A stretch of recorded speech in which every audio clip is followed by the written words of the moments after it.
Levante as duas mãos para o céu. Coloque a mão no ombro de quem está à sua esquerda e outro no ombro de quem está à sua direita. Deus só pode operar aqui se todos nós estivermos no mesmo espírito. Senhor, eu faço um pedido agora, para que eu possa começar a pregar. Se há alguém com espírito contrário aqui nesta noite, queima ele agora. Queima agora, Senhor. Agora, se todos estão no mesmo espírito, que desça sobre esta igreja uma unção de glória. Já!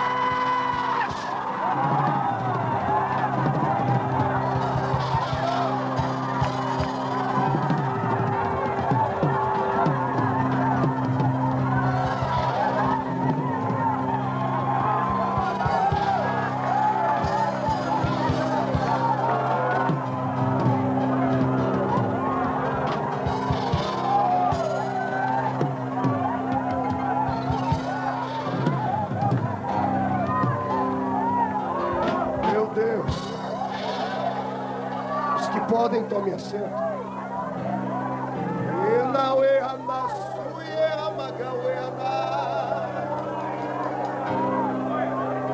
Isso é na chuina gastou a mão. E na suiga Diego emana.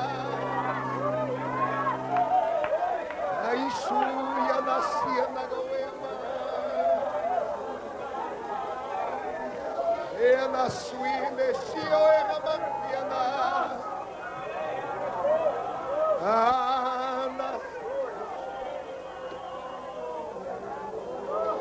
Deus está aqui.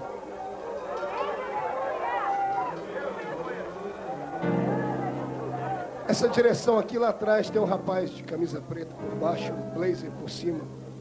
Aqui bem encostado do lado da parede ali, você. Fica de pé. Oxe. Você que foi me buscar lá no aeroporto? Foi não? Levante as duas mãos. Eu quero um irmão cheio do Espírito Santo ali agora. Vai lá, um obreiro. Vai lá, Badaró. Badará. Ah, ele parece ele. Badaró, coloque a mão aqui, nos ossos dele. Vá por trás dele,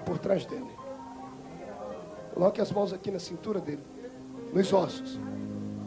O Xanagasuga Magahachara. Feche os olhos. Filho, eu sou o Senhor, seu Deus, que lhe conheço ainda antes que era um homem. Foste escolhido dentro do ventre de sua mãe. Satanás lutou contra a sua vida por várias vezes. E esta semana, tu quase desanimou de tudo. E eu vim falar com você hoje para lhe mostrar o tamanho do meu amor. Sabe as dores que tu sente na perna direita? Quando não podes ficar muito tempo ajoelhado, e também não podes ficar muito tempo de pé, porque a coluna dói por completo, chega a queimar os lombos. Escute a minha voz. Harashi anagasuria anahemalahasua. Os ossos que ligam as pernas ao tronco do lado direito estão deteriorando. Diz Amarana, cheio de poros, devido à sua altura e peso, se desgastaram com o tempo. Uma falha na tua formação. Uma cadeira de roda te esperava. Mas como o seu Deus, que vejo além daquilo que os homens veem. E antes que estava vindo para cá, disse assim: Pai, eu quero que tu fales comigo hoje. Olha o que eu faço agora. Primeiro eu te curo. Eu revisto os teus ossos com a minha unção. Eu te dou saúde. E refaço a promessa que tenho contigo no ministério. Agora volta à prática da oração pela madrugada. Porque hoje eu te transformo num novo homem. Agora receba a minha presença e a minha glória. E adore o meu nome, diz o Senhor.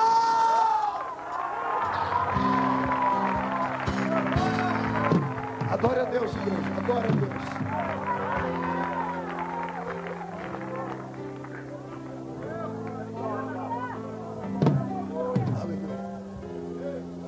Quantos prometem só sair daqui depois da bênção apostólica?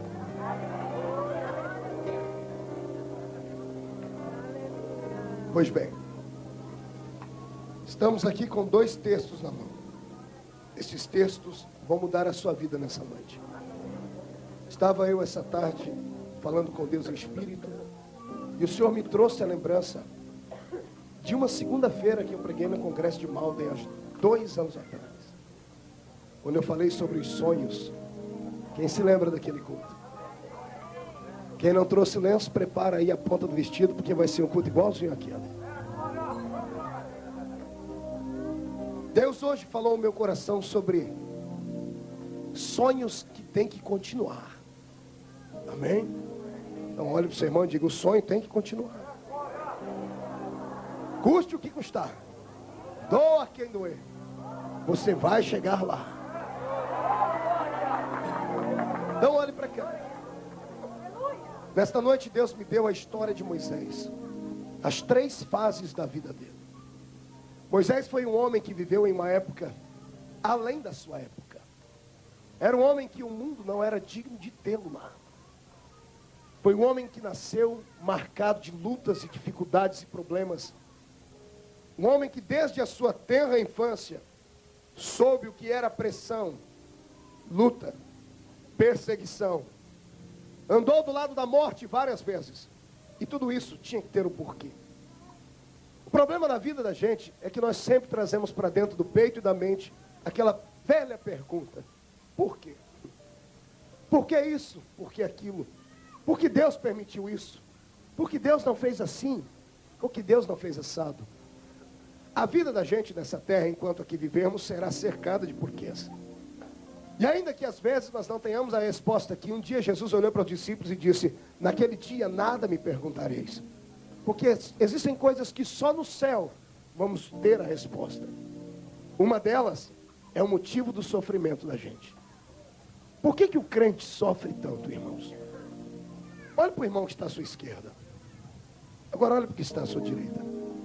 Parece que por trás desta maquiagem bonita, e por trás desse cabelo bem cortado, e desse gelzinho aí passado com um pouquinho de tupete, parece que debaixo desta roupa tão bem posta, e deste perfume importado aí do lado, existe uma pessoa completamente triste nessa noite. Parece que tantas pessoas que estão sorrindo por fora, por dentro estão em cacos quebrados. Não parece, não é? Não parece, porque nós só vemos o que está por fora. Mas há um Deus lá em cima que te enxergou por dentro hoje. E hoje nós vamos tentar aqui explicar por que é que a gente sofre. Mão direita para o céu. Tapinha nas costas do seu irmão. Lá no Brasil dizem que um tapinha não dói. Então dê um tapinha no seu irmão e diga para ele: hoje você vai descobrir por que você sofre tanto. Então vamos lá. Escute. E se prepare para virar piruleta aqui dentro dessa igreja. Quando eu olho para a vida de Moisés, eu vejo o reflexo, o espelho da vida de muitos que estão aqui dentro. Eu vejo o reflexo da minha vida. Por quê, pastor? Porque Moisés, desde que se entendia por gente, sofria. Antes que ele nascesse, antes que ele respirasse o ar que nós respiramos, dentro do ventre da sua mãe, ele já sentia a coação do inimigo. Ele já sentia a perseguição do inimigo. Porque na época em que ele nasceu, toda mãe judia, todo judeu, desejava ter um filho homem. Mas exatamente na época em que ele nasceu, toda mãe e pai judeu faziam uma oração: Deus, me dá uma filha. Parece uma loucura, porque na época, ninguém queria ter uma filha mulher. Vocês conhecem a Bíblia. A mulher passou a ter algum valor depois que Jesus veio à terra. Porque antes disso, o valor da mulher se equivalia à condição dela gerar filhos ou não. E quando gerasse um filho homem, ela era aplaudida pelo marido. Quando vinha uma mulher, o marido ficava às vezes 60 dias no templo, pedindo perdão pelo pecado dele. Porque ele achava que quando Deus desse uma filha mulher, era porque ele estava em pecado. Esse era o pensamento machista do passado. Mas nesta época que toda mãe e pai judeu pedia uma menina. Agora olhe para mim e diga assim: por quê, pastor? Porque se nascesse qualquer menino, tinha que morrer. Faraó estava possesso. Satanás, vendo chegar os seus dias de se cumprirem, a profecia de Gênesis 3:15, em que da semente da mulher nasceria um que esmagaria a sua cabeça, viu ali uma chance de bloquear a ação de Deus, e fez então com que todos aqueles que nascessem do sexo masculino no meio do Egito tinham que morrer. Mas agora olhe só, nós temos aqui uma família. O pai era Arão, a mãe era Joquebede. Já tinha 2 irmãos, Arão e Miriam. A família estava completa. Quando a mãe engravida deste menino, eu fico imaginando quantos não deram a ela o conselho: aborte. Fico imaginando ainda coisas indo mais longe. Fico imaginando o pai, a mãe e todos os filhos pedindo: Deus, Jeová, manda uma menina. Mas parece que Deus tem uma ironia diferente. Deus tem um senso de humor que às vezes eu não aceito, porque Ele vê onde nós não podemos ver. E agora, no dia em que o menino vai nascer, quando a mãe começa a sentir as contrações, as parteiras estão aqui, do lado de fora soldados passando. Quando sai o bebê de dentro do ventre da mãe, a parteira, em silêncio, em meia voz, diz assim à mãe: nasceu um menino. E quando diz nasceu um menino, Moisés, eu acredito que não teve nem oportunidade de chorar, porque o choro de um menino é diferente do choro da menina. Possivelmente soldados já estavam preparados para aquilo. E se houvesse um choro de menino, eles entrariam lá, matariam o menino. Se a mãe lutasse, mataria a mãe. Qual pai veria a mãe morrer e não lutaria? Mataria o pai, assim a família toda seria dizimada. Então eu acredito que quando Moisés nasceu, um pano tapou a sua boca. Foi-lhe roubado o único direito que uma criança tem depois que sai do ventre da mãe, que é chorar. Dizem até que a criança chora quando sai do ventre da mãe, porque o seu pulmãozinho está fechado. E pela primeira vez ele respira o oxigênio. E quando respira, o pulmão abre. A dor é tremenda e a criança chora. Agora imagine o menino chorando sem poder chorar. Um pano na sua boca. Eu sei que muitos aqui sofrem, mas eu duvido que alguém tenha tido esse tipo de sofrimento. Não passou muito tempo. Toda vez que o menino fosse chorar, uma mordaça nos seus lábios. Mas o menino foi crescendo. E por ironia do destino, ao invés da criança morrer, cresceu mais bela do que todas as outras. Abra um parênteses para explicar. Quando Deus tem uma chamada na vida de alguém, essa pessoa é diferente. Ela é diferente de alguma forma. Na beleza física, ou mesmo no excesso de feiura. Ela é diferente. Porque ela nasce com a história escrita para a eternidade. Ela é como a história do velho patinho feio. Nasce fora de hora. Nasce no meio de pessoas que jamais vão entendê-la. Mas há uma missão para ela na terra. 3 meses depois, a mãe, ao invés, imagine todo pai judeu, pastor Fernando, queria ir contar para os vizinhos: olha, nasceu meu menino. Que mãe não gostaria de mostrar um bebê bonitinho, todo rosadinho, olhinhos claros, dizendo dadá, gugu? Qual mãe não gostaria? Mas ela não podia. Tinha que trancar o menino lá dentro da tenda. E ao invés de sentirem alegria, sentiam medo de qualquer hora um soldado descobrir. 3 meses depois, nosso irmão Anrão senta do lado da mulher e diz: querida, nós não podemos ficar com esse menino. Se ele ficar aqui, nós vamos perder os outros filhos que temos. Se Faraó descobre, se os soldados descobrem, vão nos matar também. Agora imagine você, uma mãe, ter que decidir entre um dos filhos para ficar. Imagine ter que escolher entre esse ou esse. 3 meses já é uma vida para quem é gestante. O menino já estava amamentado, estava gordinho. A mãe sentiu o seu calor, o seu cheiro. Mas olhando que a família poderia ser dizimada, pega o menino e coloca ele dentro de um cestinho. Pega um cestinho e joga ele nas águas do rio Nilo. As águas do rio Nilo não eram um córrego, muito menos uma lagoa. Era um rio de correntezas fortíssimas. Um rio que se estendia por centenas de quilômetros por vários lugares. E agora eu quero que você olhe e tenha uma visão de um cestinho com um bebê de 3 meses, dentro das águas do rio, sem ninguém poder segurá-lo. Eu li um dia desses um romance que alguém disse que Miriam amarrou uma linha naquele cestinho para acompanhar o cestinho na beirada do rio. Mentira! São pessoas que tentam ajudar Deus a fazer milagre. Deus não precisa de ajuda de homem para fazer milagre. Deus é autossuficiente para fazer os seus milagres. Consegue ver? Feche os olhos. Vamos visualizar. Veja as correntezas. Veja um cestinho. E veja um bebê dentro dele. Com as 2 mãozinhas para cima, brincando, sem senso de perigo nenhum. Para cima, só falando dadá, gugu. Água respingando no rosto dele. Consegue ver isso? Agora quer que eu te explique por que aquele barquinho não afundou? Eu não duvido que Satanás estava na polpa daquele barquinho para afundar o bebê. Porque Satanás teve a audácia de ir lá no barco onde estava o meu Jesus. Esperou Jesus dormir para levantar uma tempestade.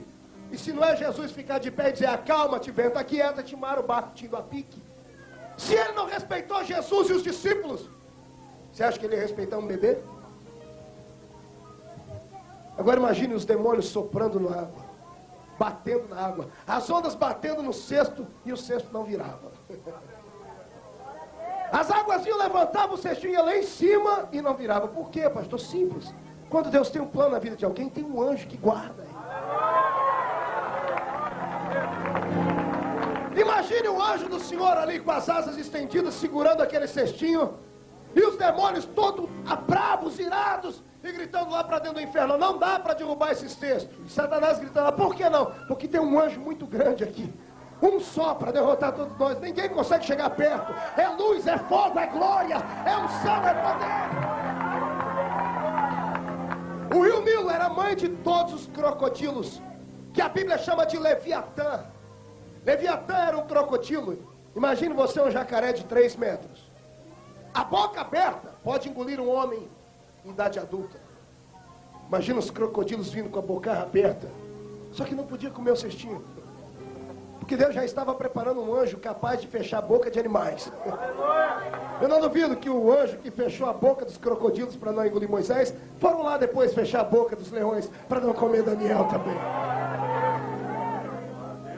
O que eu descubro aqui é que quem tem uma chamada de Deus na vida vai sofrer. O sofrimento é a linguagem daquele que tem uma posição a galgar na casa de Deus. Se você não quer lutas, se você não quer problemas, se você não quer perturbações, se você não quer ter intrigas com o diabo, seja um crente comum, um crente domingueiro, desses que entra aqui dentro e fica mascando esse chiclete, é igual atribulado. Isso, chega tarde, faz aquela oraçãozinha de boa noite, Jesus, senta aí, cruza os braços e fica analisando o culto. Aí antes de terminar, porque o demônio das 9 horas já deve estar te atormentando aí, quer te pegar para levar embora para casa, porque amanhã você tem que correr atrás do dólar. Se você não quer problemas com o mundo espiritual, seja um crente comum, não se envolva com esse negócio aqui não. Não se envolva com esse negócio de cair, de pular, fica aí na sua, fica aí geladão, sorveteriano, fica na sua. O diabo não vai te tocar, pastor, graças a Deus, uma pinóia. Sabe por que o diabo não vai te perturbar? Porque você já está na metade do caminho do lado dele. Está ouvindo? Quando eu olho no meio da igreja e vejo um crente muito calado, muito quieto, irmão, eu tenho medo. Tenho medo porque é calculista e frio. Porque se não pega fogo essa lenha seca, miserável, irmão, é porque tem alguma coisa errada na vida dele. E se não gosta de barulho, é pior ainda. Porque tem medo de Jesus levantar os profetas e catar ele pelo colarinho. Mas de hoje você não escapa. Deus te pega aqui hoje. Deus vai te pegar.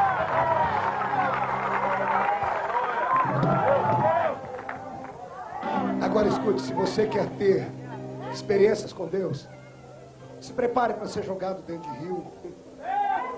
Se prepare para as pessoas amordaçarem os seus lábios. Se prepare para ter inimigos dentro da igreja, fora da igreja. Se prepare para ter inimigos visíveis e inimigos invisíveis. Porque o diabo não vai deixar Deus te usar de qualquer forma. O diabo não vai liberar você com facilidade, ele vai lutar. Só que deixa eu lhe dizer uma coisa, pastor, o senhor está me amedrontando. Por quê? Só porque o diabo vai aparecer para você? Você tem medo do diabo aparecer para você? Ele me visita uma vez por semana. Faz 6 anos que uma vez por semana ele vem um dia da semana para me atormentar. Eu vejo demônios como eu vejo vocês aqui. Agora pergunte para mim se eu tenho medo. De jeito nenhum. Porque ele vem, tem que roer as unhas e arrancar o restinho de cabelo que tem. Porque eu sou de carne e osso, mas dentro de mim há uma glória que os homens naturais não têm. Tem que respeitar a unção de Deus. A glória que os homens naturais não têm. Tem que respeitar a unção de Deus.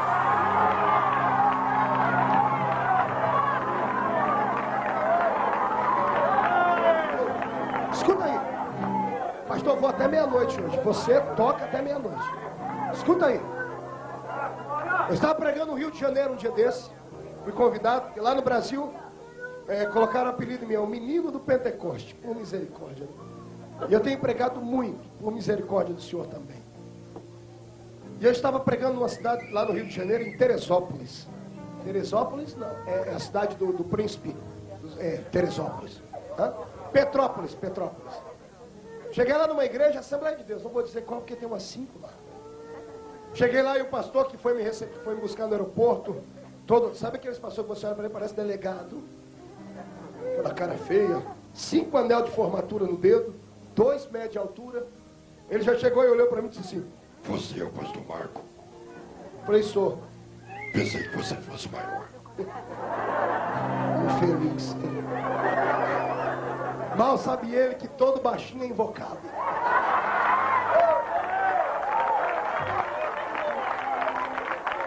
No meio do caminho ele foi me dando desculpa para o culto dele. Falou: "Olha, pastor, como é meio de semana, era uma quinta-feira.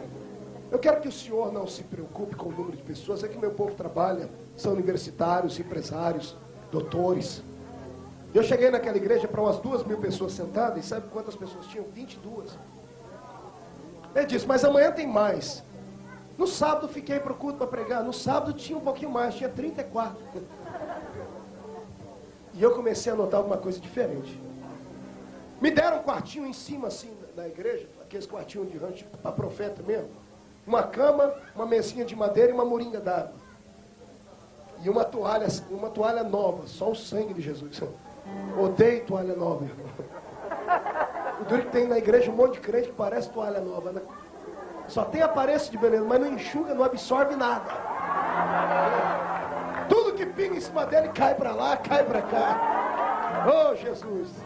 Ainda bem que tem um monte de crente que parece toalha usada, né?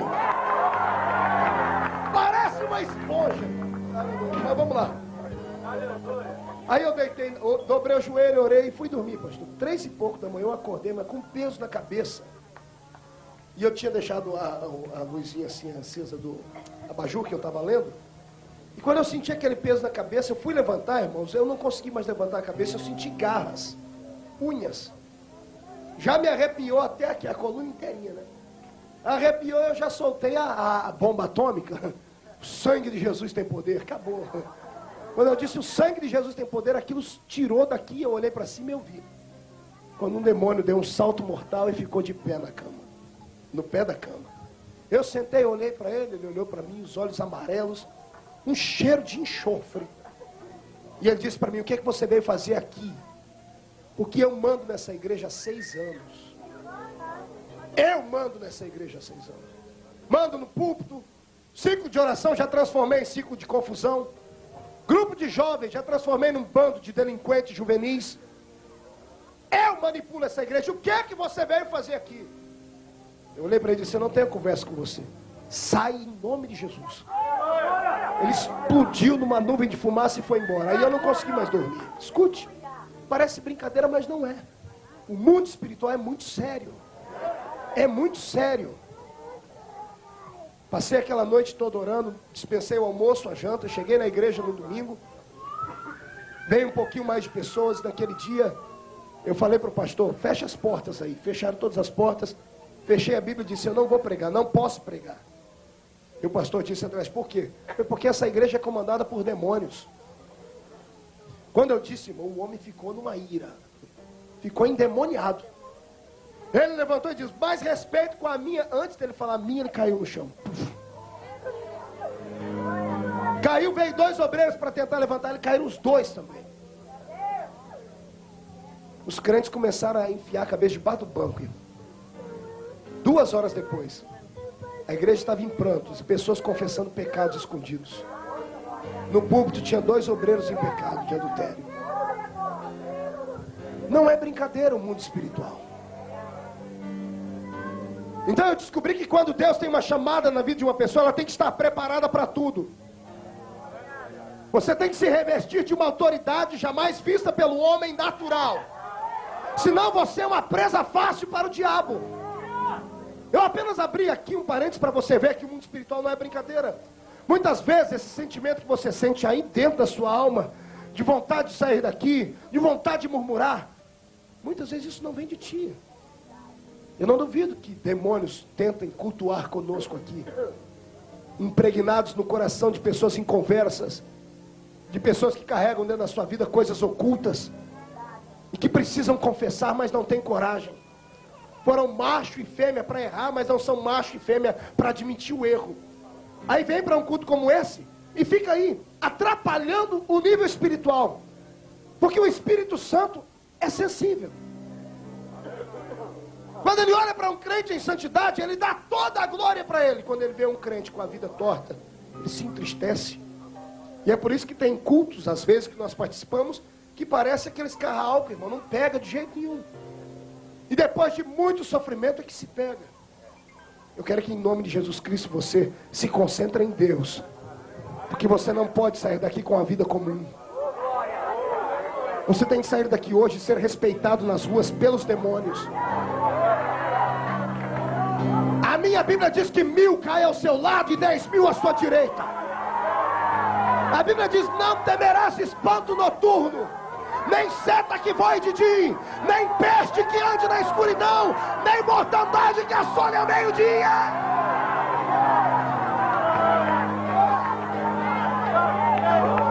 Agora vira para o seu irmão e diz, você tem medo de demônio, irmão? Responde aí, você tem? Agora quem não tem medo de demônio, fecha o murro assim, fecha o muque, dê um golpe para cima e diz, cai fora, Satanás, porque eu tenho chamada de Deus. Agora deixa Deus te encher.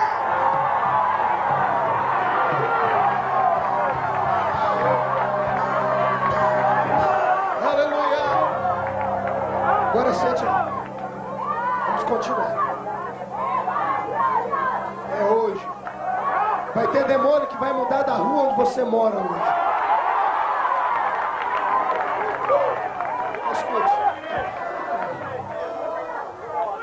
Por que sofre o crente? O crente não sofre sem sentido. Não é perseguido em vão.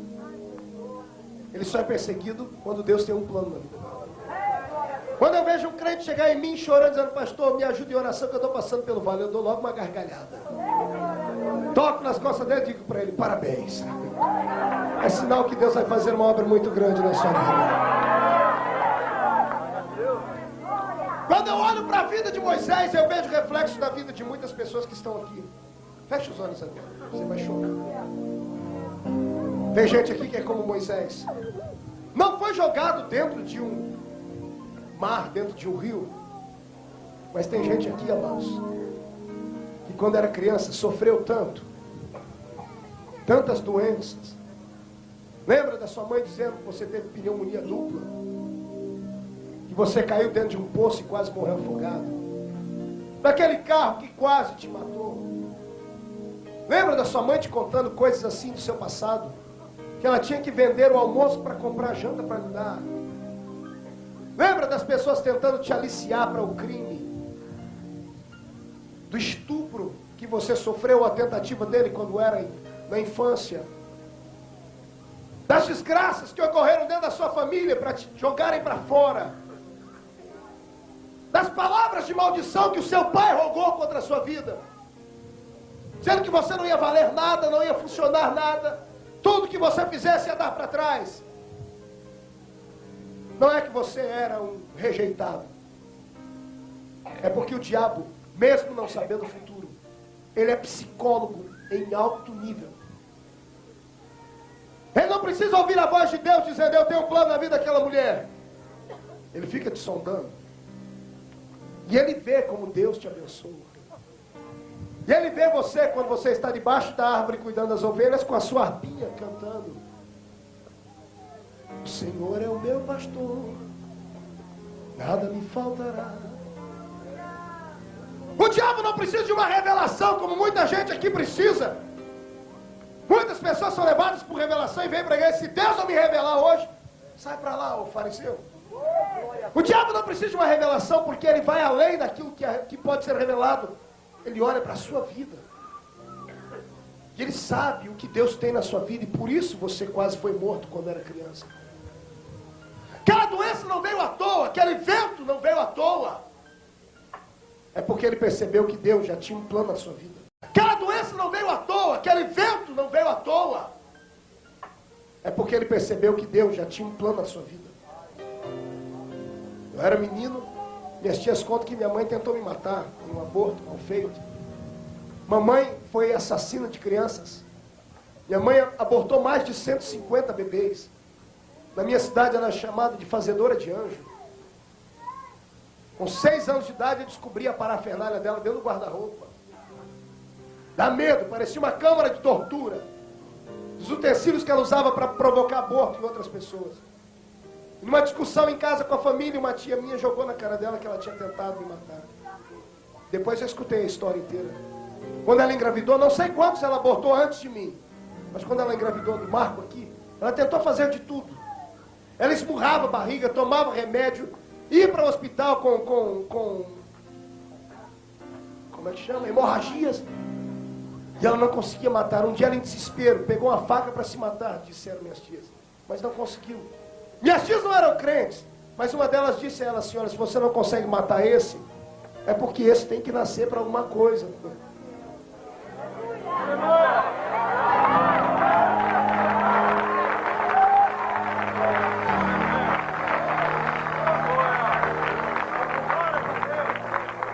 Ninguém sofre em vão. Você não nasceu de um aborto feito. Você não nasceu de um caso, uma aventura, porque um preservativo não funcionou direito, porque o anticoncepcional não deu conta de bloquear. Não! Você está aqui porque Deus tinha um plano na sua vida. Deus tinha e ainda tem um plano na sua vida. Não tem capeta no inferno que barre o plano que Deus tem na sua vida. Deus te trouxe aqui hoje para te levar para lá.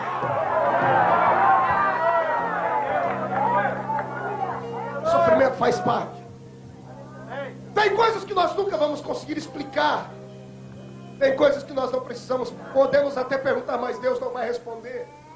Eu costumo dizer que o crente não tem que entender nada, tem que aceitar tudo. Estava pregando uma vez no Rio de Janeiro. Terminei um culto daqueles, sabe, que Deus desce na igreja. 400 e poucas pessoas batizadas com o Espírito Santo.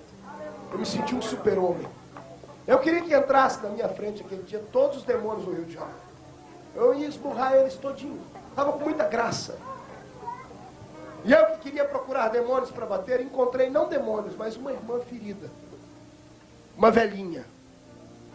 Veio na minha frente, eu olhei para ela e disse, vai bem, irmã, contigo? E ela disse, pastor, com Jesus vai bem. Eu olhei para ela e disse, filha, eu sei que com Jesus vai bem, mas eu estou perguntando contigo, vai bem contigo? Está feliz por dentro? Maldita a hora que eu perguntei. Ela olhou para mim e entrou numa crise de choro. Agarrou meu paletó com as duas mãos e disse assim para mim, pastor Marco, o senhor disse aí que Jesus guarda. E onde é que Jesus estava alguns dias atrás?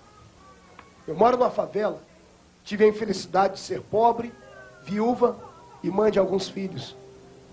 Saímos de um culto abençoado, morando numa taperinha no morro, eu num quarto, minhas crianças no outro. Oramos para dormir. De madrugada eu escuto alguém arrebentar uma porta no meio daquela madorna toda, assustei, mas estava escuro. Escutei tiros e alguém gritar assim, entramos na casa errada. E quando acendi a luz, tive que ver meus 3 filhos baleados, mortos, no outro quarto. O mais novinho de 5 anos. E o mais velho de 17 anos. Ela agarrou aqui meu paletó e disse, pastor, eles eram da igreja. Cantavam nas crianças e no grupo de jovens. E eu sou do ciclo de oração. Por que que Jesus não guardou? Quem responde? Diga para mim. Quem tem uma palavra para suprir uma pergunta dessa? Eu olhei para ela e dei aquela resposta que ninguém quer ouvir. Mas é a única que vem.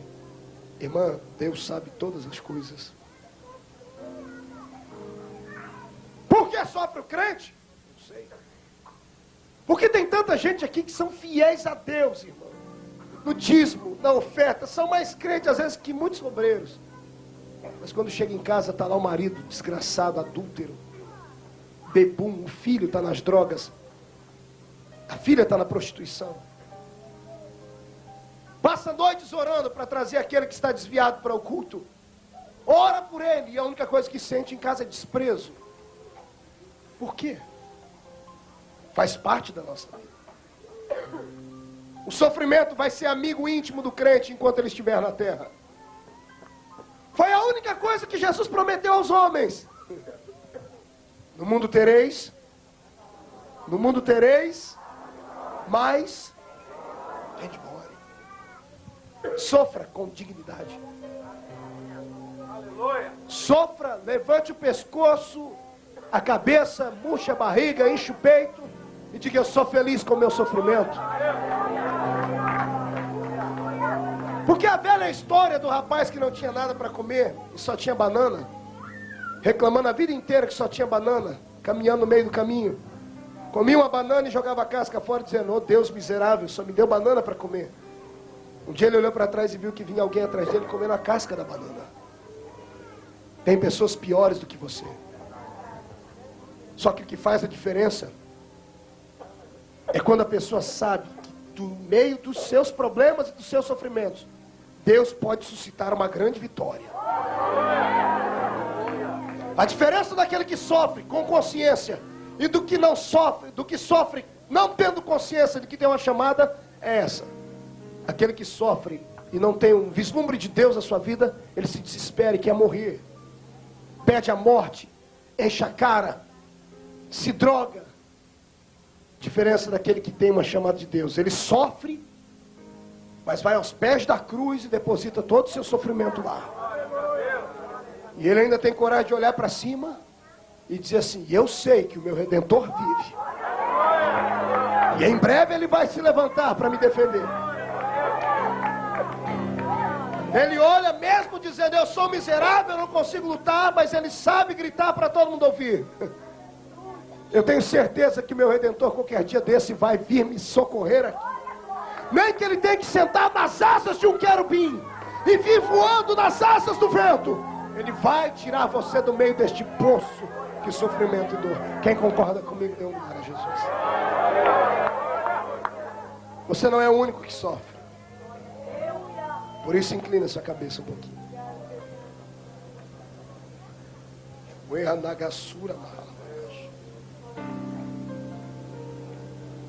Jesus vai começar a fazer operação aqui dentro agora. na alma.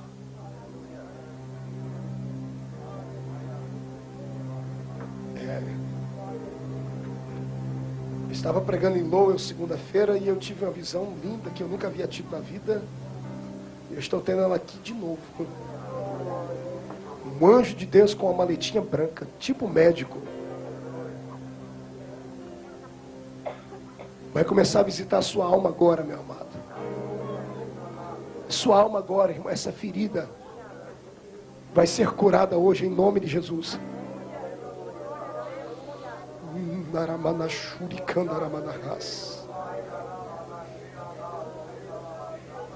Seu sofrimento tem um sentido.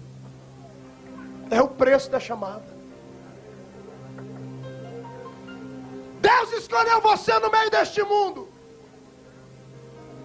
E aí a nossa luta fica desigual, porque temos que brigar com um demônio que não vemos. As promessas que temos de Jesus, a segurança que temos não é nada para esta vida, mas é tudo para a vida futura. E o demônio luta com coisas presentes. Ele rouba o seu dinheiro. Ele rouba o seu marido.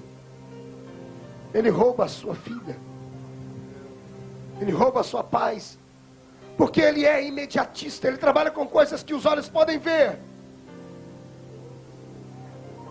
Não é fácil vencê-lo. Eu que o diga. Tem pessoas aqui que durante esses dias de festa não puderam gritar e adorar a Deus. Não é porque são frios, como eu digo às vezes. Não é porque são calculistas.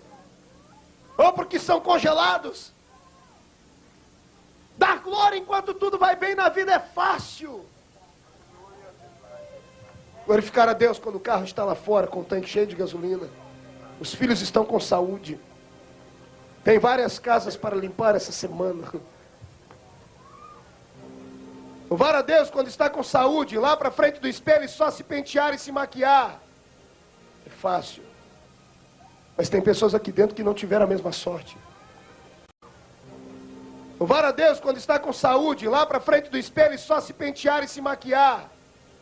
É fácil. Mas tem pessoas aqui dentro que não tiveram a mesma sorte. Estão passando pelo vale.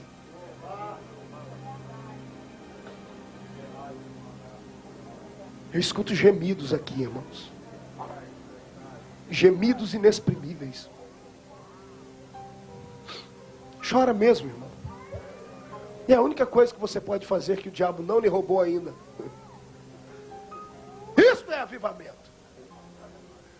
Imitar um pulinho, cair aqui, falar em línguas. Eu já até vi o diabo imitar. Quero ver imitar essas lágrimas aí.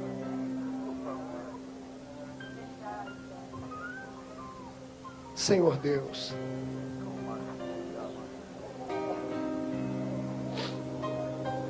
Uriandaramassu calabas.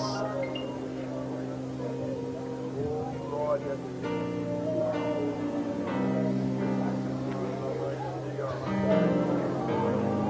Vai lá, Senhor. Pior coisa na vida é quando você sente que Deus te abandonou. É quando você sente que Deus deixou de olhar para você. É quando você vem para uma reunião como essa, vê o irmão de cá pular, o outro ali saltar e você não sente mais nada. Você questiona e Deus não responde. Isto é doloroso. Só que muitas vezes não é que Deus não esteja te ouvindo. É que Ele não pode responder ainda. Porque se Ele responder, Badaró, você perde a bênção. É o processo da chamada. É o barro na mão do oleiro. E o oleiro vai amassando. Vai amassando. E a estrutura do vaso é fraca. E o vaso se quebra. E o oleiro molha ele de novo e vai moldando. Até sair alguém do jeito que Deus quer. Deixa eu dizer uma coisa aqui, um segredo que você vai ter que saltar dessa cadeira aí. Deus mandou ministrar para o coração. Deus nunca deixa você sozinho sem nada. Eu li a vida de Jó várias vezes e chorei muito. E um dia eu olhei para o céu e disse: Deus, o Senhor roubou tudo de Jó. Tudo. O Senhor roubou não, desculpe. O Senhor permitiu que o diabo roubasse tudo de Jó. E os argumentos da Bíblia, desculpem vocês, eu tenho a mente de Cristo, mas tem coisas que eu não aceito. A história de Jó é uma delas. Não acho justo Deus permitir que um ser maligno venha tocar no seu filho apenas por uma questão de se provar que ele é ou não é fiel. É um pensamento meu. E o dia que eu li a história de Jó, eu fechei a Bíblia e disse: Deus, o Senhor é ruim. Disse isso a Deus. E Deus disse: eu não sou ruim. O Senhor deixou Jó perder tudo que tinha. Tudo que ele construiu a vida inteira. E o Senhor disse: quem disse que eu deixei ele perder tudo? Eu disse: está na Bíblia. Os filhos morreram, a mulher abandonou, a casa caiu, os bois foram mortos, outros foram queimados, a terra, a plantação, perdeu tudo. E o Senhor disse: eu nunca deixo meus servos perderem tudo. Eu olhei para o céu e disse: tá, o Senhor vai dizer para mim que deixou ele com esperança. Esperança não é concreto, não se pode tocar. Você vai dizer para mim que o Senhor deixou ele com fé. Fé não é concreto, não é palpável. E o Senhor disse a mim: eu deixei a ele uma coisa concreta. Eu deixei para ele o saldo de uma riqueza. Eu disse: qual é o saldo dessa riqueza? Li de novo. Eu falei: Deus, não tem nada. Ele ficou sem nada, até os amigos foram embora. Eu disse: lê direito, lê de novo. Li direito, li de novo. E aí uma palavrinha da Bíblia saltou para fora. E eu chorei muito. Descobri que Deus não deixa a gente sozinho. Sabe o que sobrou para Jó? Um caco de telha. Olha para o irmão e diga: um caco de telha. Um caquinho de telha. Pastor Marco, que riqueza é essa? Aquele caco de telha valia mais do que $1 milhão. Aquele caco de telha nunca reclamou da caatinga, da carne podre dele. Aquele caco de telha nunca apontou o dedo e disse assim para ele: amaldiçoa o teu Deus e morre. Aquele caco de telha nunca olhou para ele e disse assim: ó, você está em pecado, confessa. Na hora da angústia, da dor, o caco de telha nunca tapou o ouvido. Pelo contrário, ia lá na ferida e ajudava a aliviar a dor. O caco de telha era companheiro das noites solitárias dele. E todo dia na hora de dormir, eu imagino Jó abraçado com aquele caquinho de telha. Era a única coisa que ele tinha. E Deus disse para mim: este caco de telha representa o Espírito Santo. Você não está sozinho. Os amigos te acusam. As pessoas da igreja te ignoram, se apartam de ti. As pessoas do trabalho olham para você e veem um leproso. Mas o Espírito Santo está lá do seu lado, dentro de você, abraçando você, querendo te levar para perto de Deus, para uma dimensão de glória. É Ele quem diz para você: tenha paciência, calma. Sabe por que Deus não te fulminou ainda? Quando você está no quarto e diz Deus, e solta aquelas palavras que Deus não pode ouvir. Já viu crente falar palavrão contra Deus? Eu já vi. Por que Deus não mata você quando você tem esses pensamentos mesquinhos? É que o Espírito Santo filtra as suas palavras. Por que a Bíblia diz que Ele intercede por nós com gemidos inexprimíveis? Ele escuta a sua ranzinzice aqui, e antes das ranzinzices subir para o céu, Ele entra na frente e diz: Pai, na realidade, o que Ele está dizendo não é isso. Quando você vê um crente desse pedindo a morte, é Elias: Deus me mata, isso é pecado. E o Espírito Santo diz para ele: Pai, não é que ele quer morrer, ele está se sentindo sozinho. Ele precisa sentir o seu apoio, precisa sentir as suas asas sobre ele. Eu sinto o Espírito Santo abraçando a sua vida aqui. Feche os olhos. Por acaba da charada. Espírito Santo, abraça esse irmão, essa irmã aí. Sussurra no ouvido dele e dela que ainda há uma missão na terra para eles cumprirem. Grita, Senhor, no coração desse moço e dessa moça: não pare!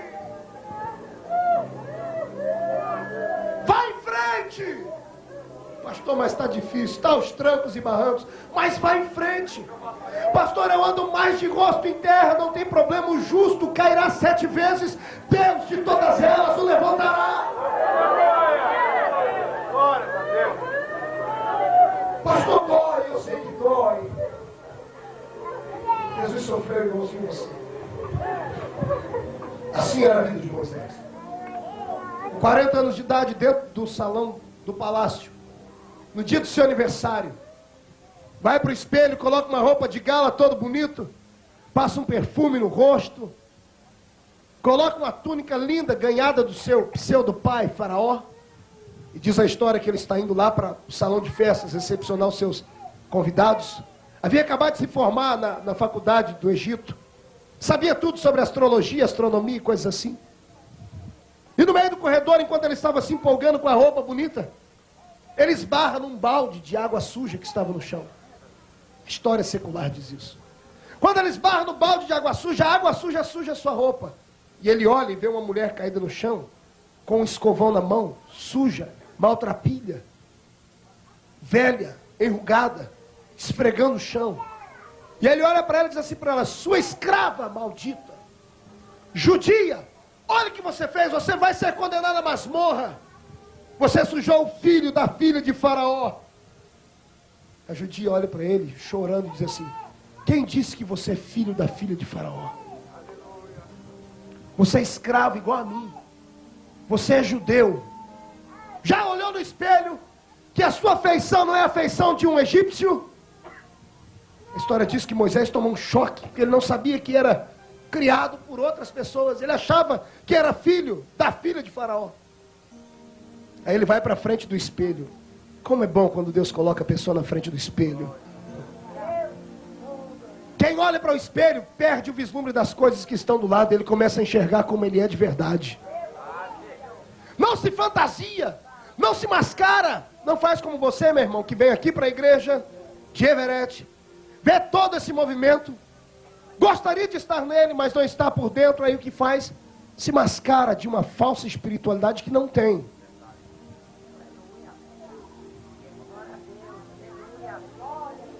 E é por isso que não pode ter uma vida de vitória, porque vive mascarado. Pensa que é, mas não é. Pensa que tem, mas não tem, porque não teve um encontro pessoal com Jesus Cristo ainda. Pensa que é, mas não é. Pensa que tem, mas não tem, porque não teve um encontro pessoal com Jesus Cristo ainda. E eu vou continuar. Diz a história que Moisés naquele dia vai para a festa dele, era sua festa de 40 anos, mas o pior presente ele havia recebido, ou melhor, descobriu que ele era um escravo. O que foi que ele fez depois? No outro dia, saiu de dentro do palácio e foi para o meio dos escravos. Olha para o seu irmão e diga: sair de dentro do palácio e ir para o meio dos escravos é a melhor maneira de se descobrir quem é. A vida dentro do palácio lhe dá uma certa segurança, entre aspas. Quem está dentro do palácio só se veste bem, come bem. As pessoas fazem tudo que ele manda. A vida fora do palácio é outra realidade. Tem pessoas que eu chamo de crentes de açúcar, que aqui não tem, só tem na minha terra. Que são aqueles crentes que querem vir para a igreja e serem tratados com bajulação. Querem ser tratados como os bambambam de Jesus da igreja Everett, aqui nos Estados Unidos. Querem ser, por todas as pessoas, ovacionados, aplaudidos. Gostam de ser elogiados, mas nunca gostam de ser repreendidos. Geralmente essas pessoas têm os seus pregadores oficiais. Quando o irmão fulano de tal prega, ele até pula e dá glória. Quando é o outro, ele levanta e vai para casa. Porque sabe que aquele lá fala as coisas que ele não quer ouvir. Porque tem uma visão de dentro do palácio. A pessoa que tem uma visão de dentro do palácio, ela não enxerga o peso que é uma obra dessa. Vem para um congresso como esse completamente despreparado. Só come, bebe, dorme e vem para cá e espera que o pregador e as demais pessoas da festa tenham uma chavinha elétrica que abre a porta do céu e recebe bênção. Não sabe o que é pagar um preço para se receber autoridade. E depois sai daqui como um repórter do inferno, para dizer só as coisas erradas que viu. E não consegue sentir um pouquinho da presença que nós todos sentimos. Deus, essa noite quer que você saia de dentro do palácio. Desça desse pedestal. Esqueça que você é uma pessoa assim, um assado. Esqueça que lá no Brasil você era isso, era aquilo. Esqueça que o seu dízimo é o maior da igreja. Esqueça que você é uma pessoa influente. Pare de dizer que se você parar, para tudo. Você não é insubstituível. As pessoas que estão aqui pela fé e querem ver Deus fazendo alguma coisa na sua vida. Saia de dentro do palácio.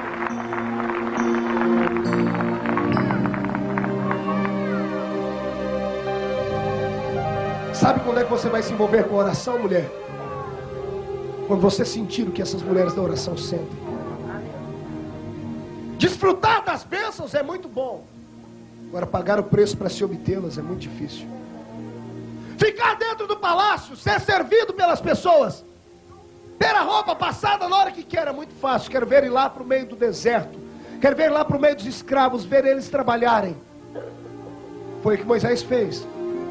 A pressão foi tão grande que no primeiro dia que ele saiu de dentro do palácio, matou um homem. Voltou para dentro do palácio. No outro dia ele saiu para dar uma outra volta, quase matou outro homem. Aí alguém disse para ele: assassino. E ele teve que sair da noite para o dia, fugir do palácio. Foi para o meio do deserto. Quando chega o tempo de Deus na vida do homem, Deus vira a vida dele inteirinha, irmãos. Tem pessoas aqui que tinham tudo no Brasil. Olha a revelação de Deus. Perderam tudo que tinham no Brasil.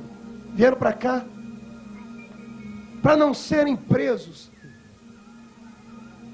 Vieram para cá com vergonha, não podem nem voltar na cidade de onde saíram. Vieram para cá humilhados. Mas olha a bênção que Deus transformou a sua vida. Aqui anda como príncipe, porque Deus teve que mexer os pauzinhos na sua vida. Deus faz isso somente com quem Ele tem uma chamada. Com Deus nem sempre perder significa perder. Com Deus às vezes perder significa ganhar. E eu quero crer que todos que estão aqui nessa noite só perderam porque Deus permitiu, para que pudessem ganhar algo sobrenatural na sua vida. Quem concorda comigo, diga glória a Deus. Eu já estou terminando, mais 2 horas eu acabo. Vamos lá. Aí está Moisés. Estou falando do sofrimento dele. Coitadinho, não sofreu nada na vida, né? Boca tapada quando nasceu, riu quando tinha 3 meses, adotado por uma família, com 40 anos de idade, descobre que quem havia adotado, ele não era filho deles de verdade. Descobre que o seu pai e a sua mãe viviam no meio dos escravos, que levavam a comida para ele comer e a roupa para ele vestir. Um dia depois mata alguém. Alguém aqui já sofreu desse tanto? Não bastasse isso, agora foge para o meio do deserto. E um homem acostumado a tomar banho nas banheiras de hidromassagem do Egito, com sais minerais, a vestir púrpura, agora vai para o meio do deserto catingar suor. Barba cresce para que ele se fantasiasse em um outro homem, para que ninguém conseguisse olhar para ele e identificá-lo como um assassino. Vai trabalhar como pastor de ovelhas. Casa, leva uma vidazinha medíocre, filhos e coisas assim, coisas corriqueiras da vida. Mas eu penso que a vida de Moisés era um tormento igual a sua, todo dia de noite. Enquanto estava com as pessoas, os amigos, quando estava com a família, quando estava trabalhando, tudo bem. Mas quando ficava sozinho, ai, tristeza. Já percebeu que você é assim? Tem gente aqui, pastor Fernando, que gostaria que o culto nunca acabasse. Porque enquanto está aqui, sente amor, paz. Mas quando sai daqui lá para fora, o demônio da solidão agarra. O demônio da depressão vive com as unhas cravadas no ombro dele ou dela. Uma frustração aqui dentro do peito faz explodir em dores. Fica pensando em como a vida podia ter sido diferente. Moisés não era diferente de mim e de você. Quando ele completa 80 anos de idade, ei, vida, sabe o que ele faz? Pega as ovelhinhas dele e vai lá para a montanha, para o lado de Midian. Sobe lá para a riba do Sinai. Pega as ovelhinhas do sogro dele e sobe para lá. Eu estive olhando a geografia bíblica.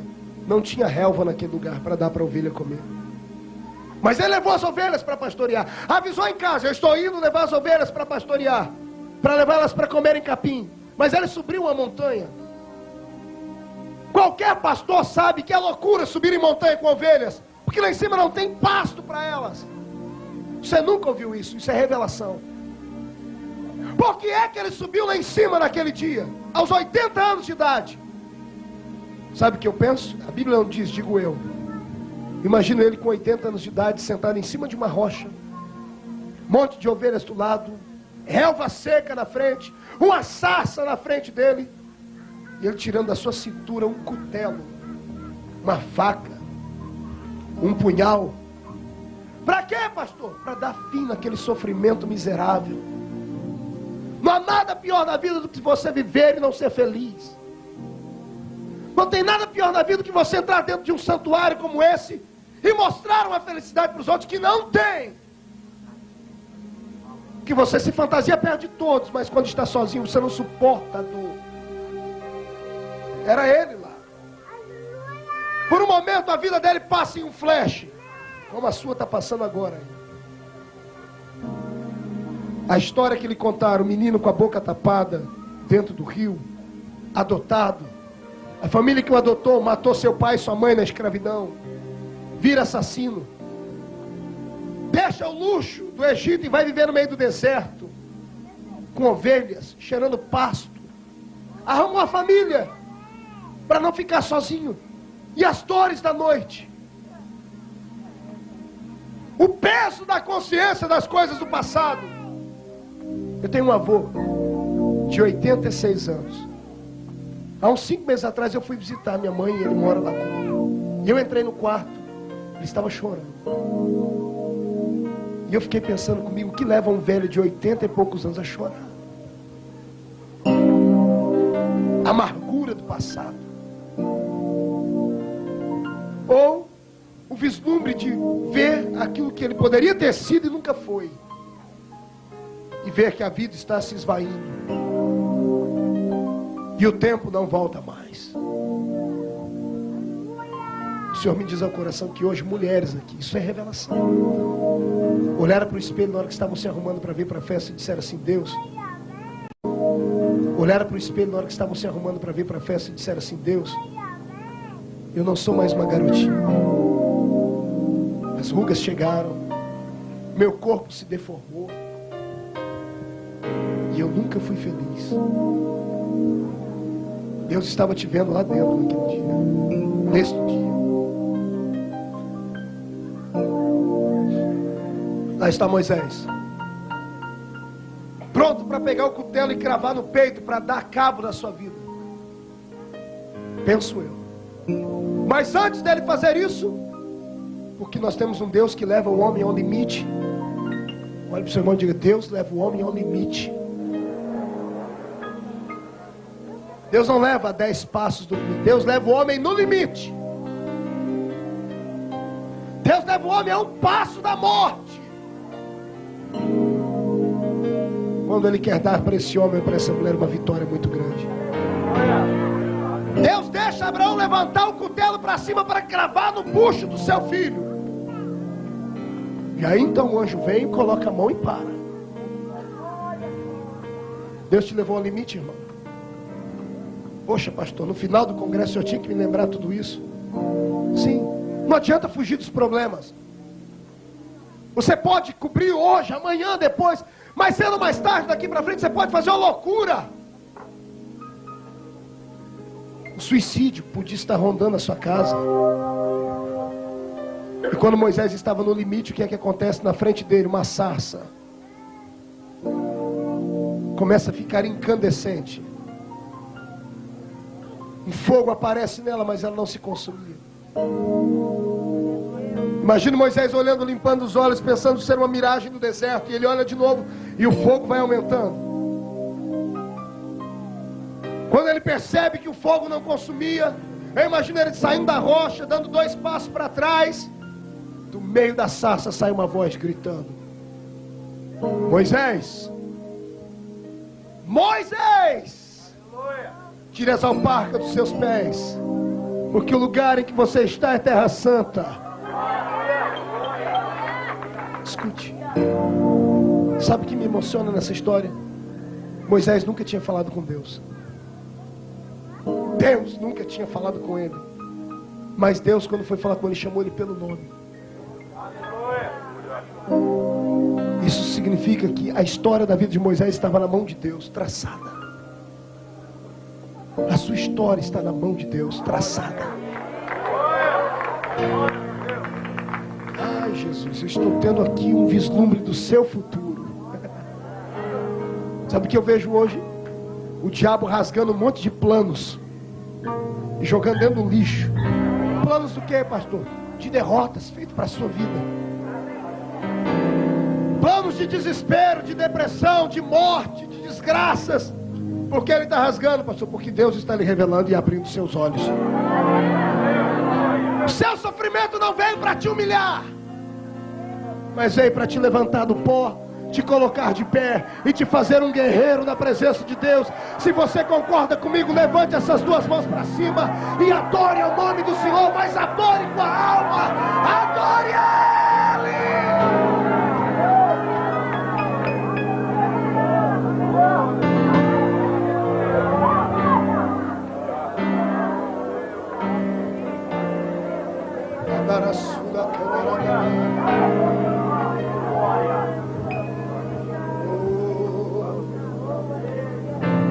Lá vai ele, sai do monte feliz, sorrindo.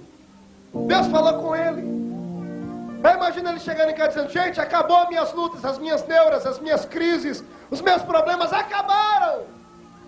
Por que, Moisés? Porque Deus falou com ele. Deus falou com ele só para não deixar ele fazer uma besteira. A luta continua. Ele pega o povo e tenta levar o povo para a terra prometida. Eles comem o pão que o diabo amassou.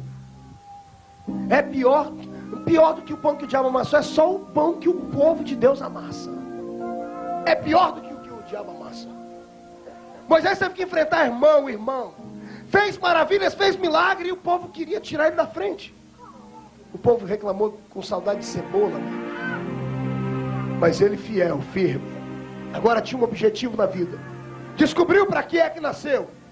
Agora ele ia até o final com essa luta. Ele tinha um sonho: ver o seu povo liberto na terra prometida. Um sonho nobre. Ele queria levar aquele povo à vitória, à glória que Deus havia preparado. A melhor coisa que tem é quando Deus dá a um homem um objetivo na vida. Deus essa noite está abrindo o objetivo dele na sua vida. Você não vai mais sair daqui capengando. Você não vai sair daqui mais como um capacho do diabo, onde o diabo limpava o pé em cima de você. Você vai sair daqui hoje com propósito. Deus está renovando os propósitos da sua vida. Deus está renovando os planos dele na sua vida. Então vamos lá. Quem aqui tem um sonho? Quem tem mais de um sonho? Quem tem muitos sonhos faz assim. Feche os olhos, traga essas duas mãos aqui no peito. Consegue ver este sonho aí? Oh, o diabo já lhe roubou eles por causa dos sofrimentos. Oh, você já se entregou às fraquezas por causa deste sonho. Tente ter um vislumbre dele, porque é neste lugar que você vai chegar. Não importa o que diga, não importa o quanto sofra, importa que você vai conquistar. Talvez não seja do jeito que você quer, mas será do jeito que Deus quer. Levante a cabeça e olhe para cá, vamos terminar. Moisés ficou 40 anos no deserto. Ele viu todo o povo que ele trouxe do Egito morrer. Só 2 ficaram com ele, Josué e Caleb. 3 milhões de pessoas morreram no deserto. Tem frustração maior do que isso para um líder? Você falar para o povo: vamos que nós vamos chegar lá. Fazer mulher viúva, fazer mulher grávida, velho, andar pelo meio do deserto 40 anos com uma promessa. Nós vamos chegar lá. E ninguém chegar.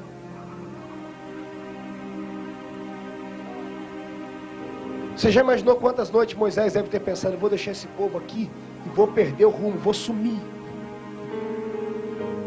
Quantas vezes, pastor Fernando, dá vontade de parar na igreja?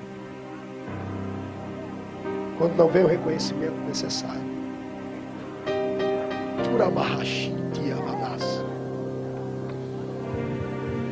Filho meu, vamos conversar.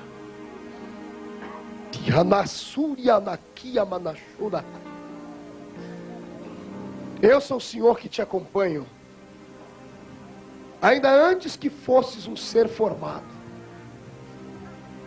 porque na eternidade passada te escolhi. Eu investi em você muito. Eu fiz com que você saltasse muralhas. Fiz com que você fosse um homem. Fiz com que a sua vida fosse uma vida diferente. Fiz com que a minha glória se manifestasse sobre o seu. Fiz com que coisas acontecessem na sua vida. Trouxe você a este apogeu onde me coloquei. E tu não sabes quantos, pela madrugada, buscam a tua destruição.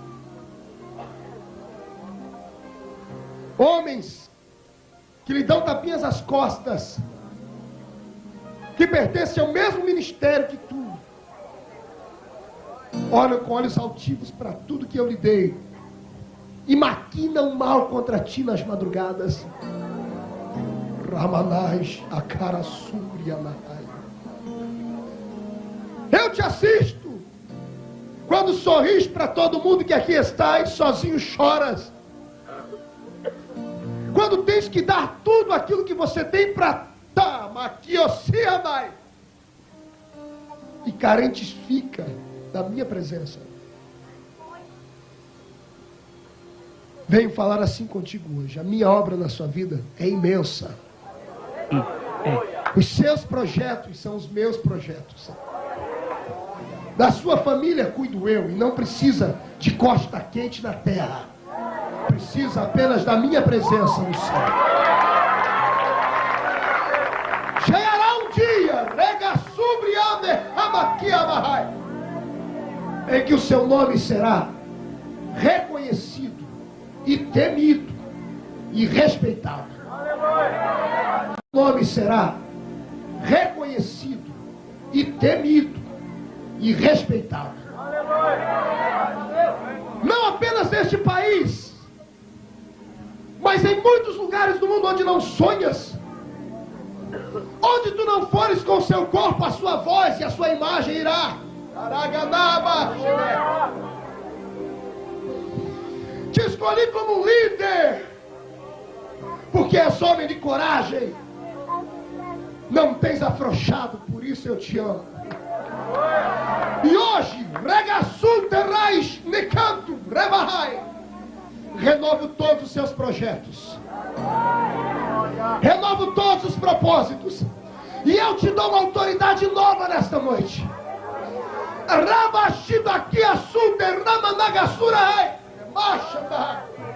Esta luta que está passando por último agora é apenas o começo de uma série de lutas maiores que passarás, porque eu estou te provando. Não vacile, não volte atrás, porque eu te darei tudo o que me pedes.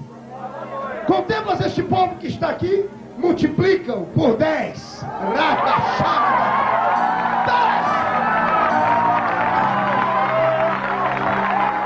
Marachão.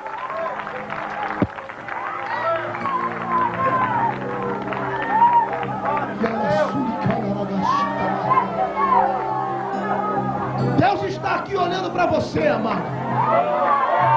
Glorifica o nome dele. Este microfone tá bom, por que não me deu ele desde o começo? Isso é som. Escute aí. Final da vida, 120 anos. Olha para o seu irmão e diga: era 120 anos. Diga para ele: não era mais 3 meses, nem 40 anos, nem 80 anos. Eram 120 anos. Mais que uma vida. Um belo dia, sabe o que acontece com ele? Uma brincadeira de Jeová. Todo mundo dormindo. Deixa ele. Deus deu para ele uma coisa nova, deixa ele. Receba um novo pastor nessa igreja.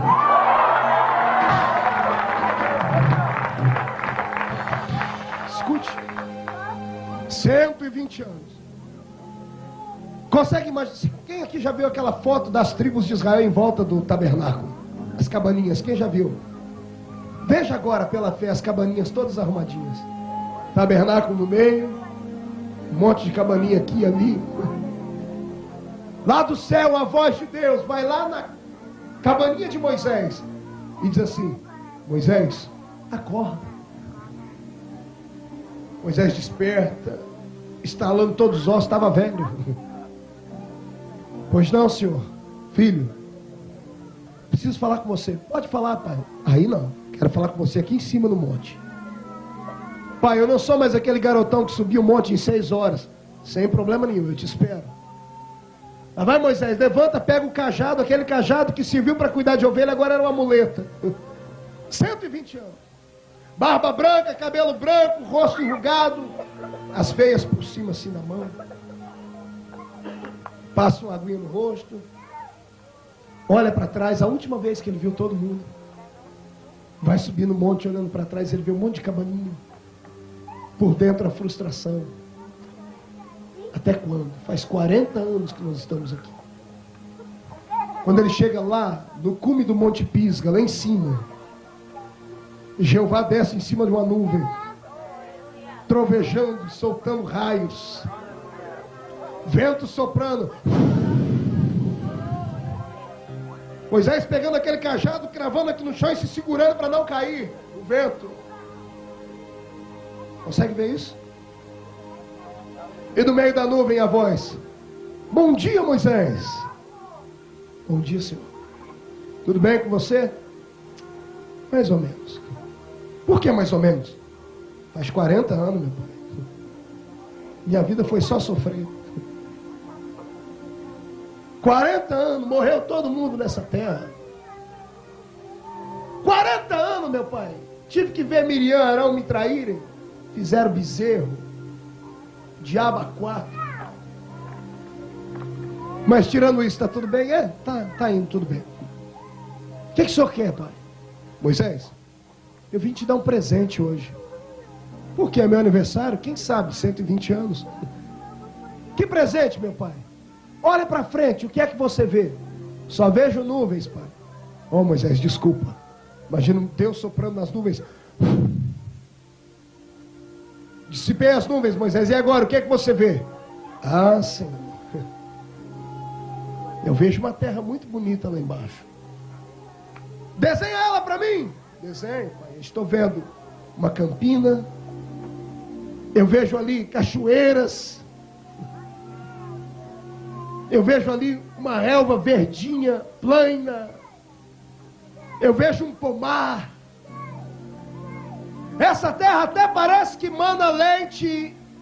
Senhor? Sim, Moisés. É? O que você acha? Imagina Moisés engasgando. Senhor, não brinca comigo, já tenho 120 anos. Vai dar um ataque cardíaco aqui, por pouco custa. Moisés, olha, contempla. Estou vendo, pai.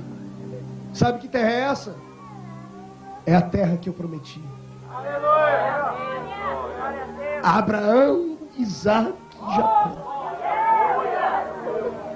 Foi por esta terra que você chorou a vida inteira, Moisés. Contempla ela. Imagina Moisés vendo e sorrindo. Hein, Miguel? Uma vida inteira lutou por aquilo. Por um momento ele olha para cima e diz: valeu! Valeu a dor, valeu a luta, valeu a prova, valeu os açoites, valeu a perseguição, valeu tudo. Moisés se renova, dá um sorriso colgate, pega aquele cajado, joga para cima que vai embora desse momento, sai tudo, aquelas doenças de velho, reumatismo, osteoporose, artrite, artrose, sai tudo. Vai, fala Moisés, posso descer lá? Para quê? Vou preparar o povo para entrar na terra. Calma Moisés. Por que calma? Vamos conversar, você não é meu filho, sou, pai. O que você vai fazer quando chegar lá? Pai, posso? Claro que pode. Pai, eu acho que eu mereço entrar nessa terra, viu? Eu quero construir uma casinha ali naquele lugar, na beira do rio, quero passar minha vida pescando. Mandar os moços de Israel que mexem com madeira fazer uma cadeira de balanço. E eu vou assistir a vida dos meus netos crescerem na terra. Repartir a terra entre os filhos de Israel. Quero ver o primeiro culto. Aleluia. Posso descer, pai? E Deus lá de cima, ainda não. Contempla a terra. Moisés não era trouxa, nem bobo. Moisés conhecia Deus. Moisés sabia que Deus não era de enrolar ninguém. Senhor, posso ir? Deixa eu descer, pai. O que você vai fazer lá, Moisés? Eu tenho que preparar os sacerdotes. Pegar aquelas trombetas, polirem ela, para a gente chegar cantando na terra. Eu tenho que pegar as moças de Israel que aprenderam a coreografia com a irmã Miriam. O senhor lembra, pai, quando passamos o Mar Vermelho, Miriam dançou e ensinou a coreografia para todo mundo. Tem que preparar o grupo de coreografia. Tem que pegar os homens, as mulheres, preparar eles para entrar na terra. Posso ir, pai? Ai. Lá do céu, Deus responde assim, ó.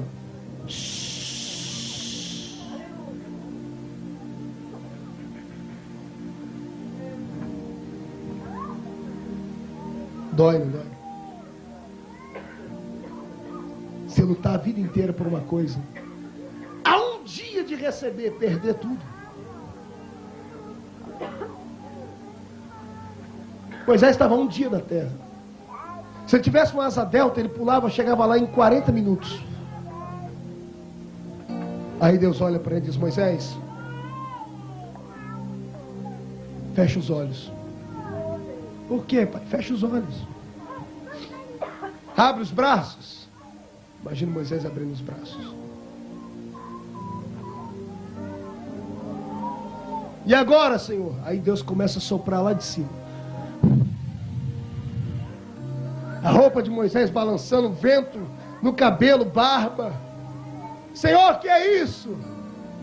Moisés! Da nuvem sai uma mão com o dedo assim estirado.